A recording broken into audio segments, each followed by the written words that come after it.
Vadodara નાગરવાડામાં triple અકસ્માત, પિતા પુત્ર ઇજાગ્રસ્ત। વડોદરા શહેરના નાગરવાડા વિસ્તારમાં મોડી રાત્રે ટ્રિપલ અકસ્માતની ઘટના સામે આવી છે। પ્રાથમિક માહિતી મુજબ રિક્ષા ચાલક નશાની હાલતમાં રોંગ સાઈડ પર આવતા બાઇક ચાલકને ટક્કર મારી હતી, જેના કારણે બાઇક રિક્ષા અને કાર વચ્ચે ફસાઈ ગઈ હતી। અકસ્માતમાં બાઇક સવાર પિતા અને તેનો નાનો પુત્ર ઇજાગ્રસ્ત થયો હતો।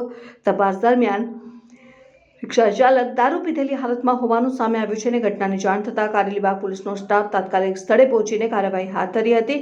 ઇજાગ્રસ્તોને તાત્કાલિક સારવાર માટે વડોદરાની SH હોસ્પિટલ ખાતે ખસેડવામાં આવ્યા હતા।